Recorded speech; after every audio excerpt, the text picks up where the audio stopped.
नमस्कार, मैं दिव्या श्रीवास्तव। आप देख रहे हैं सुनो टाइम्स। इस वक्त हमारे साथ हैं आर.के. वर्मा, जो कि प्रतापगढ़ से विधायक हैं। इनसे हम बात करेंगे। आज अंदर अखिलेश यादव जी मौजूद है, राष्ट्रीय अध्यक्ष मौजूद हैं। तो उपचुनाव को लेकर के कोई बातचीत हुई अंदर? देखिए, उपचुनाव की तैयारियां समाजवादी पार्टी ने शुरू कर दी है और उपचुनाव की घोषणा होते ही आपको उसका असर दिखेगा।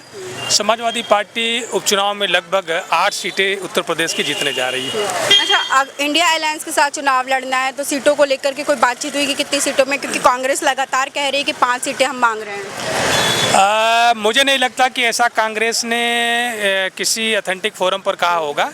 कांग्रेस ने ऐसी कोई शर्त समाजवादी पार्टी के सामने नहीं रखी है, लेकिन ये चुनाव हम सब लोग मिलकर के लड़ेंगे और समाजवादी पार्टी उत्तर प्रदेश की 8 विधानसभा सीटें उपचुनाव में जीतने जा रही है। अच्छा, एक सवाल और है। आप आर.के. वर्मा आज प्रतापगढ़ के आप विधायक भी हैं, तो जैसे प्रतापगढ़ में अब आपकी सरकार एक तरीके से मैं कहूँगी, तो क्या लग रहा है कि अब इस बार उपचुनाव में क्या होगा और आने वाले समय में कैसा क्या देखते हैं? देखिए, 2027 में भारतीय जनता पार्टी की विदाई होने जा रही है और उसका संकेत आपको 2024 की लोकसभा के चुनाव से मिल गया होगा। उत्तर प्रदेश का आम आवाम भारतीय जनता पार्टी को हटाना चाहता है और 2027 के चुनाव में भारतीय जनता पार्टी की जमानत जब्त हो जाएगी। उत्तर प्रदेश में समाजवादी पार्टी गठबंधन की सरकार बनेगी। अच्छा, ये भी एक सवाल उठता है कि देश में अभी इस वक्त आप देख रहे हैं कि बुलडोज़र बहुत ज़्यादा चल रहा है। अभी कल ही फूल मंडी में बुलडोज़र चला और अकबर नगर जिस तरीके से ज़मींदोज़ हो गया, इस पर क्या कहेंगे? देखिए, बुलडोज़र अभी आपने देखा होगा 3-4 दिन पहले जिस तरीके से बुलडोज़र चला करके बस्तियां खाली कराई गई थी। शेष बचे हुए लोगों के घरों पर बुलडोज़र चलाने से पहले सरकार को फैसला वापस लेना पड़ा। तो आप समझ सकते हैं कि सरकार का बुलडोज़र कहां चल रहा है। अगर सरकार बुलडोज़र चला रही है तो जिन लोगों ने पेपर लीक करवाए हैं, जिन अधिकारियों की सहभागिता रही है, जो विभाग, जो अधिकारी जिम्मेदार रहे हैं, उनके घरों पर बुलडोज़र चढ़ा करके दिखा दे। जो अधिकारी भ्रष्टाचार में लिप्त हैं, जिन अधिकारियों की देखरेख में बड़े बड़े हाईवे, सड़कों का निर्माण हुआ और पहली ही बारिश में बह गए, उनके घरों पर बुलडोज़र चढ़ा करके दिखा दे तो समझ में आएगा कि बुलडोज़र चल रहा है। अन्यथा गरीब, कमज़ोर, मजलूम और बुलडोज़र चलाना, ये तो सामंतवादी व्यवस्था का पोषक है।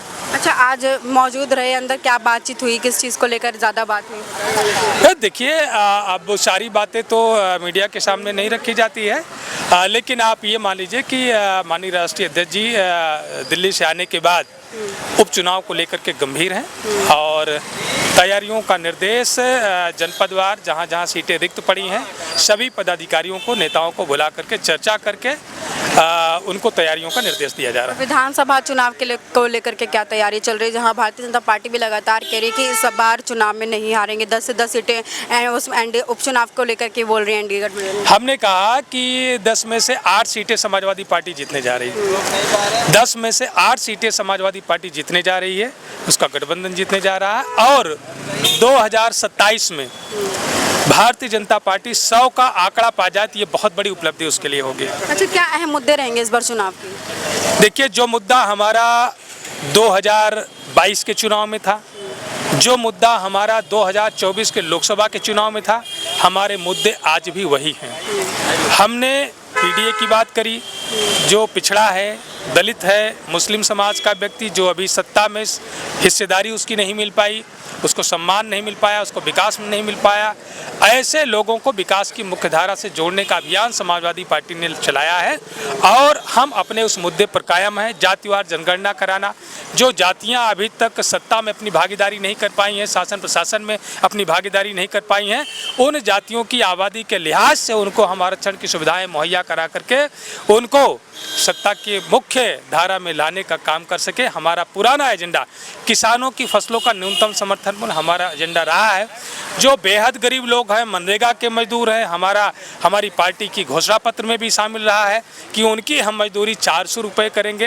तो गरीब उत्थान का जो हमारा अभियान चल रहा है, किसानों की खुशहाली का जो हमारा अभियान चल रहा है, वो वही हमारा एजेंडा है। है और 2027 में भी वही एजेंडा चलेगा। सामाजिक न्याय की विचारधारा को लेकर के जो समाजवादी पार्टी आगे बढ़ रही है वो बढ़ती रहेगी। पेपर लीक का जो मामला आपको सामने नजर में आया, आज शिक्षक भी जो है प्रदर्शन कर रहा है। आज की डेट की बात बता दूं, शिक्षक प्रदर्शन कर रहा है लगातार कि 1 लाख रुपए उनकी तनख्वाह थी, आज 25,000 पर आ गए हैं। इस पे क्या कहेंगे? देखिए, इसमें कोई दो राय नहीं है कि शिक्षकों की मांगे जायज़ हैं। शिक्षकों की मांगे जायज़ हैं। आप काम इतना लेते हैं और दाम उनको कुछ नहीं देते हैं उसके लिहाज से।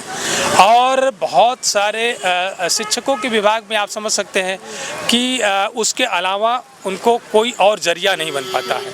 लेकिन बाकी विभाग के लोग तो मालोमाल हैं। आप समझ सकते हैं कि एक ग्राम पंचायत में अगर कोई एक सचिव भी है तो मालोमाल हो जाता है, एक ग्राम विकास अधिकारी बन जाता है तो मालोमाल हो जाता है, किसी विभाग में कोई जूनियर इंजीनियर भी बन गया तब भी वो कमीशन लेकर के मालोमाल हो जाता है। लेकिन शिक्षक के पास कोई जरिया नहीं होता, ईमानदारी से कमा करके ईमानदारी से पढ़ाना ही उसका काम है। एक चीज़ और मैं आपको बता दूं कि आज उन्होंने जितने भी शिक्षक थे सब भाजपा की टोपी लगा कर आए थे और कल उनको उतारने का भी, अगर उनकी मांगे ना मतलब करी गई तो टोपी उतारने का भी काम करें। नहीं, वो देखिए, भारतीय जनता पार्टी की सरकार है, भारतीय जनता पार्टी की जवाबदेही बनती है और उन्होंने यह संकेत दिया है कि अभी जो वो टोपी लगा कर के इसलिए आए हैं कि भारतीय जनता पार्टी अपना ये टोपी देख लो और अगर आपने हमारी मांगों को पूरा नहीं किया तो ये टोपी जन जन के सिर से उतर जाएगी और भारतीय जनता पार्टी साफ हो जाएगी। ये संदेशा देने के लिए आए हैं।